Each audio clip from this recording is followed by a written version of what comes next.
ఓం శ్రీ సాయిరామ్. శ్రీ సత్యసాయి పరబ్రహ్మణే నమః. పుట్టపర్తిలో ప్రశాంతి నిలయములో భగవాన్ శ్రీ సత్యసాయి బాబా వారి దివ్య సంకల్పముతో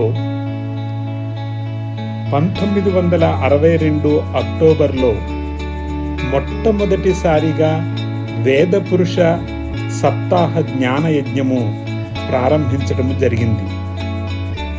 అప్పటి నుండి కూడా ప్రతి దసరాలో శరన్నవరాత్రులలో ఈ సప్తాహ యజ్ఞము ఒక దివ్యమైన వినూత్నమైన శైలిలో జరుగుతూ ఉంది. అనేక మంది ఋత్విక్కులు ఈ యజ్ఞములో పాల్గొంటూ ఉంటారు.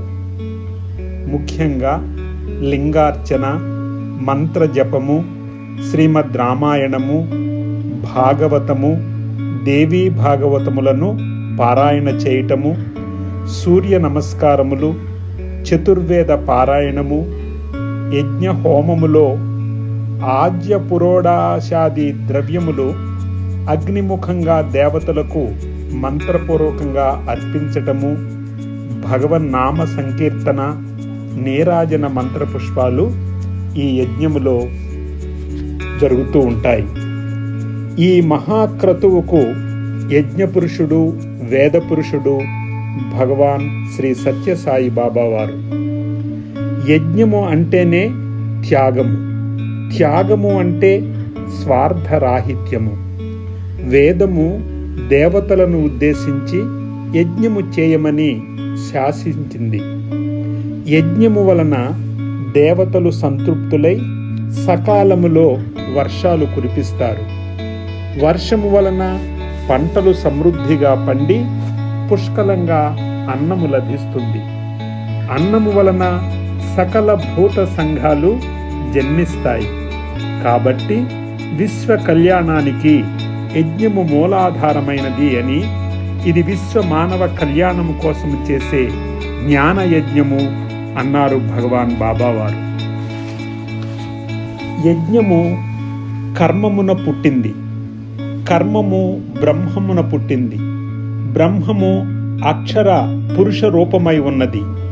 ఆ అక్షర స్వరూపమే ప్రణవము. ఈ ప్రణవమే వేదములకు మూలము. కాబట్టి నా స్వరూపమైన యజ్ఞము మానవులకు అనుష్ఠింపదగినదని విధింపబడింది. ఈ యజ్ఞ శిష్టామృతాన్ని ఆరగించిన వారు ఇహమున నిత్య సంతృప్తులై పరమున బ్రహ్మ సాయుధ్యము పొందుట నిస్సంశయము అన్నారు భగవాన్ శ్రీ సత్యసాయి బాబా వారు. యజ్ఞ సమాప్త సమయములో, అంటే చిట్ట చివరి రోజు విజయదశమి రోజున పూర్ణాహుతి జరగటము, ఆ పవిత్ర యజ్ఞ జలాలను స్వామివారు స్వయంగా ఆ ప్రాంగణములో ఆసీనులైన వేలాది మంది భక్తులపై చల్లి అందరినీ పునీతులను చేస్తూ ఉండేవారు.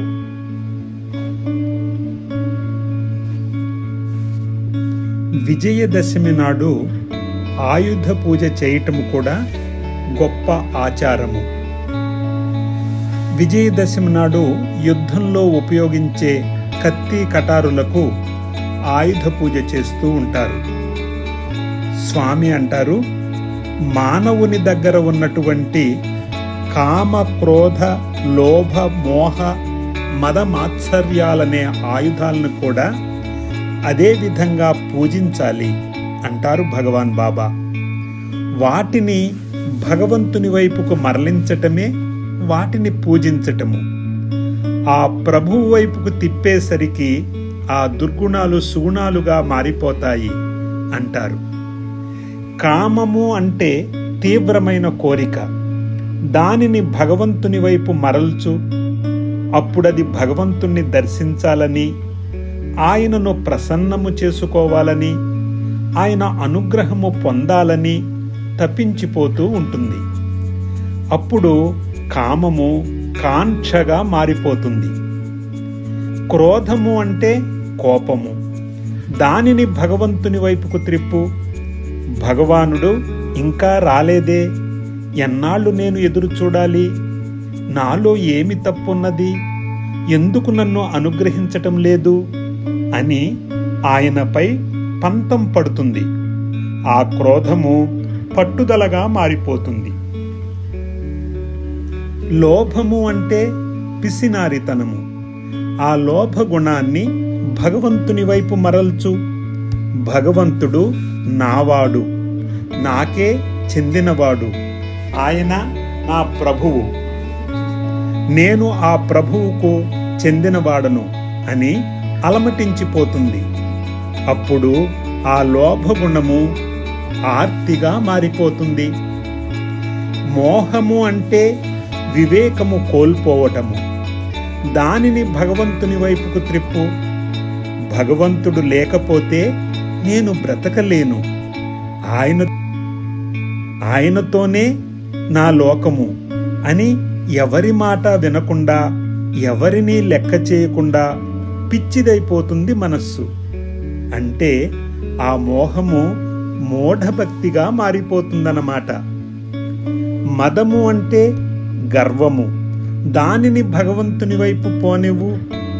నాకు భగవంతుని అండ ఉంది, నన్నెవ్వరూ ఏమీ చేయలేరు, నాకేమీ భయము లేదు, భగవంతుడు నన్నెందుకు వదిలిపెడతాడు అనే భావముతో మదము విశ్వాసంగా మారిపోతుంది. మాత్సర్యము అంటే అసూయ. దానిని పరమాత్ముని వైపు ప్రసరింపచేస్తే నా స్వామి, నా ప్రభువు వేరొకరి వాడవుతున్నాడే, నాకు దూరమవుతున్నాడే అని ఆరాటపడిపోవటం వల్ల ఆ మాత్సర్యము తపనగా మారిపోతుంది. అందుచేత కామ, క్రోధ, లోభ, మోహ, మద, మాత్సర్యాలనే ఆయుధాలను ప్రేమగా పూజిస్తూ వాటిని భగవంతుని వైపు మళ్లించాలి అంటారు భగవాన్ బాబా. సర్కస్లో సింహాలు వాటి మాస్టర్ చెప్పినట్లుగా వింటాయి. అలాగే అరిషడ్ వర్గాలని కూడా వాటి అధిపతికి అప్పచెప్పినప్పుడు అవి వాటి తీవ్రతలను వదిలిపెట్టి సాత్వికంగా మారిపోతాయి. అదే ఆయుధ పూజ అంటే అని అన్నారు భగవాన్ బాబా. సత్యసాయి భగవానుని పూర్వ అవతారమైన షిరిడీ సాయినాథుని అవతార పరిసమాప్తము 1918వ సంవత్సరము విజయదశమి నాడు జరిగింది. సుమారుగా 107 సంవత్సరాలు పూర్తి అయింది. ఈ అవతారములో షిరిడీ సాయినాథునిగా ఈ భూమి మీద సుమారుగా 83 సంవత్సరాలు స్వామి ఉన్నారు. షిరిడీ సాయినాథుడు త్రికాల జ్ఞాని అని మొట్టమొదట గ్రహించిన వారు సాఠే. షిరిడీ స్వామి వద్దకు వచ్చే భక్తుల కోసము వసతి గృహాన్ని నిర్మించిన వారు కూడా ఈ సాఠేయే. ఇది ఇప్పటికీ సాఠే వాడగా ప్రసిద్ధి చెంది షిరిడీలో ఉంది. మొట్టమొదటిసారిగా సాఠే మేనమామ చేత గురు పూజ జరిపించారు స్వామివారు. ఆ సందర్భములో గురువు అంటే కేవలము మఠాధిపతులు, సన్యాసులు, గురువులు కాదు, గురువు అంటే భగవంతుడు ఒక్కడే అని సాయినాథుడు అన్నారు. షిరిడీ సాయినాథుడు గురు బ్రహ్మ, గురుర్ విష్ణు, గురుర్దేవో మహేశ్వరః. బ్రహ్మ, విష్ణు, మహేశ్వరులే నిజమైన గురువులు. సృష్టి స్థితి లయకారులే నిజమైన గురువు. కనుక భగవంతుడే గురువు అన్నారు సాయినాథుడు. స్వామి, కాబట్టి మేము బ్రహ్మదేవుడునా, విష్ణువునా, మహేశ్వరుడునా ఎవరిని పూజించాలి అని ఖేల్కర్ అనే భక్తుడు స్వామిని అడిగినప్పుడు, అరే సైతాన్, నేను ఇక్కడ ఉండగా నాకు చేయి పూజ అన్నారు. తాను బ్రహ్మ, విష్ణు, మహేశ్వర స్వరూపుడునని చెప్పగానే చెప్పారు. స్వామితో సాఠే అత్యంత సన్నిహితంగా ఉంటూ సేవలు చేస్తూ ఉండేవాడు. మిగతా వారికి సాఠేపై చాలా అసూయ, ద్వేషము కలిగి ఒకసారి సాఠేను హతమార్చాలని ప్రయత్నించారు. ఇది తెలుసుకుని సాఠే షిరిడీ వదిలి వెళ్ళిపోయాడు. స్వామికి ఇది తెలిసి సాఠేను తరచూ అనేకసార్లు కలవరిస్తూ తలుస్తూ ఉండేవారు. కొన్నాళ్లకు శ్యామ్ స్వామి దగ్గరకు చేరి సపర్యలు చేస్తూ ఉండేవాడు. టీచర్గా ఉద్యోగము చేసి మిగతా కాలమంతా స్వామి సేవలో గడుపుతూ ఉండేవాడు. శ్యామ్ స్వామివారి పాదాలు ఒత్తుతూ ఒకసారి, స్వామి, రాత్రంతా మీరు నిద్రపోవటం లేదే, ఏదో నవ్వుకుంటూ మాట్లాడుతూ ఉంటారు, ఏమిటి దీని అంతరార్థము చెప్పండి స్వామి అని ప్రార్థించాడు. అప్పుడు బాబా ఇలా అన్నారు, ఓరి పిచ్చివాడా, ఈ లోకములో నీ ఒక్కడివేనా నాకుండేది? ఎంతో మంది ఉంటున్నారు. వారంతా నా కోసము ప్రార్థిస్తూ ఉంటారు. వారందరితో నేను మాట్లాడుతూ ఉంటాను. నేను వేళ్లు తిప్పటంతో వాళ్ళ మనస్సును త్రిప్పటం జరుగుతుంది. ఇది నా ప్లాను. వాళ్లతో మాట్లాడుతూ ఉంటాను. ఇదే నా పెదవులు చేసే పని. వాళ్ళ పిచ్చితనాన్ని చూసి నవ్వుకోవటమే నా సరదా. ఇవన్నీ భక్తుల కోసము చేసే చర్యలు అన్నారు భగవాన్ బాబా. బాబాకు కోపం లేదు, కానీ కోపాన్ని ప్రదర్శిస్తూ ఉండేవాడు. కోపం వస్తే 10 అడుగుల దూరంలో ఉన్న కర్ర తీసుకుని విసిరేవాడు. ఒక రోజున శ్యామ్ అడిగాడు, స్వామి, తప్పు చేసిన వారిని ఇంత కోపంతో కొడుతున్నారే, వారికి ఏదైనా ప్రమాదం వచ్చి ప్రాణము పోతే మీకు చాలా అపకీర్తి వస్తుంది కదా అన్నాడు. అరే సైతాన్, బైఠో, ఆ ప్రాణము నా చేతిలో ఉంటుంది. నేను పంపిస్తే కదా ప్రాణము పోయేది. అది నేను చూసుకుంటా, నీవు నీ పని చూసుకో అన్నారు బాబా.